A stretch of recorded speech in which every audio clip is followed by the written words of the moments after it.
Hi, it's Maria from Still Dreaming Homestead. Happy to be back with you as always. We're going to continue reading in our story, The Long Winter by Laura Ingalls Wilder. So they've been having a perfectly beautiful weather, but Pa doesn't feel good about it. And now we're on chapter 7, Indian Warning. One afternoon, a little crowd of men gathered in Hawthorne's store in town. The trains, which had been stopped by the blizzard, were running again, and men had come into town from their claims to buy groceries and hear the news. Royal and Amanza Wilder had come from their homesteads, Amanza driving his own fine team of matched Morgans, the best team in the whole country. Mr. Boast was there, standing in the middle of the little crowd and setting it laughing when he laughed. Pa had walked in with his gun in his arm, but he did not see so much as a jackrabbit, and now he was waiting while Mr. Hawthorne weighed the piece of salt pork that he had intended to buy instead. No one heard a footstep. Pa felt that someone was behind him, and he turned to see who it was. Then suddenly Mr. Boast stopped talking. All the others looked up to see what Mr. Boast saw, and they stood up quickly from the cracker boxes in the plow. Amanza slid down from the counter. Nobody said anything. It was only an Indian, but somehow the sight of him kept them all quiet. He stood there and looked at them, at Pa, Mr. Boast, at Royal Wilder, and each of the other men, and finally at Amanza. He was a very old Indian. His brown face was carved in deep wrinkles and shriveled on the bones, but he stood tall and straight. His arms were folded under a gray blanket, holding it wrapped around him. His head was shaved to a scalp lock, and an eagle's feather stood up from it. His eyes were bright and sharp. Behind him, the sun was shining on the dusty street, and the Indian pony stood there waiting for him. And I'll show you the picture that they used to illustrate this.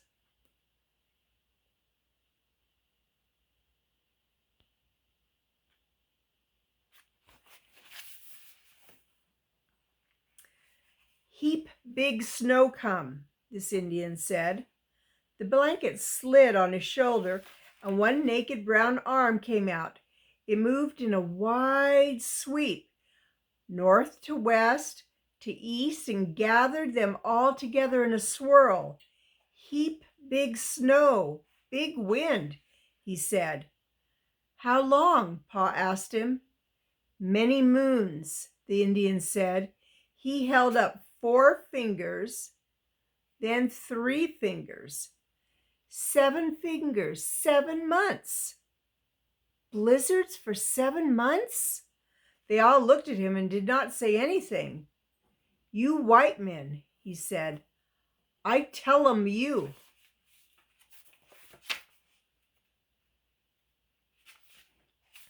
He showed the fingers again.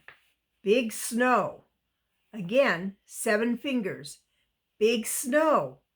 Again, 7 fingers. Heap big snow. Many moons. Then he tapped on his breast with his forefinger. "Old, old, I have seen," he said proudly. He walked out of the store to his waiting pony and rode away to the west. "Well, I'll be jiggered," Mr. Post said.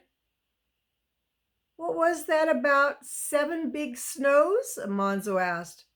Pa told him the Indian meant that every 7th winter was a hard winter, and that at the end of 3 7 years came the hardest winter of all. He came to tell the white man that this was coming. This winter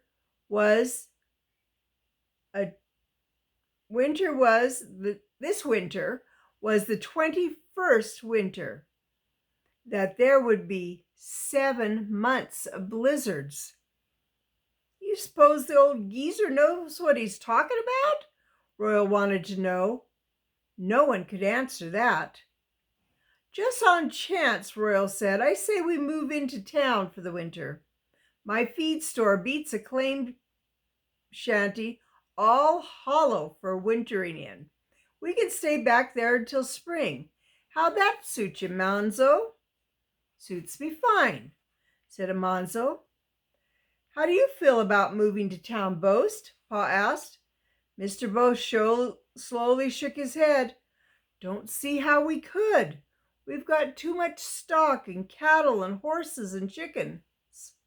There's no place in town to keep them, even if I could afford to pay rent. We're fixed pretty well for winter on the claim. I guess Ellie and I better stay with it. Everyone was sober. That means very serious. Pa paid for his groceries and set out, walking quickly towards home. Now and then he looked back over the northwest sky. It was clear and the sun was shining. Ma was taking bread from the oven when Pa came in. Carrie and Grace had run to meet him, then came in with him. Mary went on sitting quietly sewing while Laura jumped up. Is something wrong, Charles? Ma asked, tipping the good-smelling loaves from the pan onto a clean white cloth. You're home early. Nothing wrong, Pa answered. Here are your sugar and tea and a bit of salt pork. I didn't get a rabbit. Not a thing wrong, he repeated, but we're moving to town as quick as we can. I've got to haul in hay first for the stock. I can haul one load before dark if I hustle. Goodness, Charles, Ma gasped, but Pa was on his way to the stable. Carrie and little Grace stared at Ma and at Laura and at Ma again. Laura looked at Ma and Ma looked helplessly at her. Your Pa never did such a thing before, Ma said. Nothing's wrong, Ma. Pa said so, Laura answered. I must help him with the hay. Ma came to the stable too, and Pa talked to her while he slapped the harnesses on the horses. It's going to be a hard winter, Pa said. If you must have the truth, I'm afraid of it. This house is nothing but a claim shanty. It doesn't keep out the cold, and look at what happened to the tar paper in the first blizzard.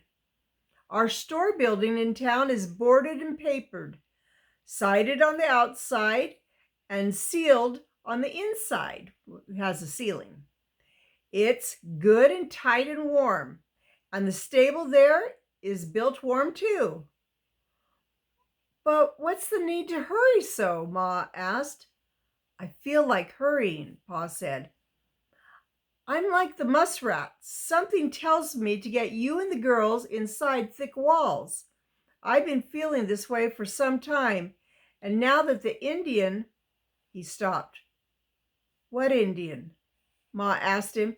She looked as if she were smelling the smell of the Indian that wore the skunk skins back in Indian territory. She was afraid of them. There are good Indians, Pa always insisted. Now he added, and they know some things that we don't. I'll tell you all about it at supper, Carolyn. They could not talk while Pa pitched hay from the stack and Laura trampled it down in the rack. The hay rose higher under her fast-moving legs until the load was tall above the horses' backs. I'll handle it by myself in town, Pa said. Town's no place for a girl to be doing boys' work.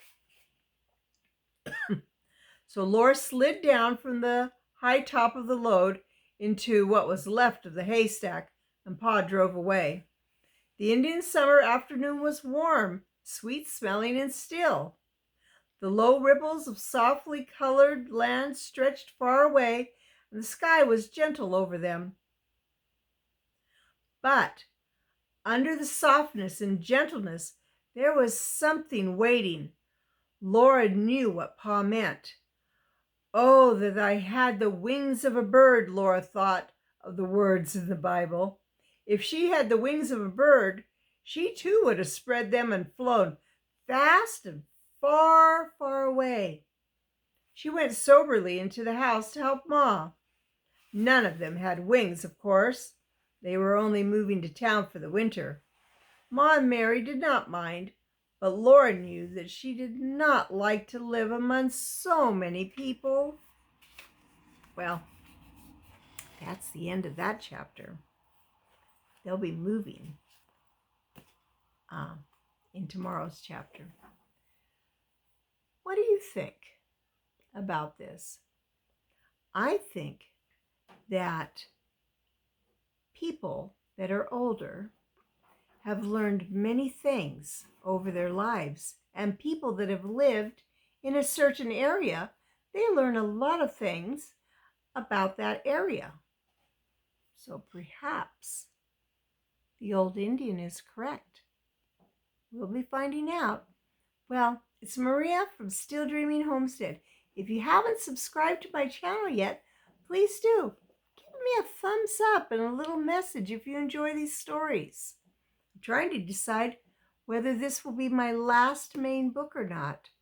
I'd like to know what you want. Well, after you subscribed, please, the best way to help me is to share my videos. You can share it on your Facebook or WhatsApp. I don't know exactly what that is. Any way you can, I'd be happy for you to share it. So I want to pray blessings on you and yours, in your house, out of your house, in the day and the night. Whatever you do, keep dreaming. Good night and God bless you.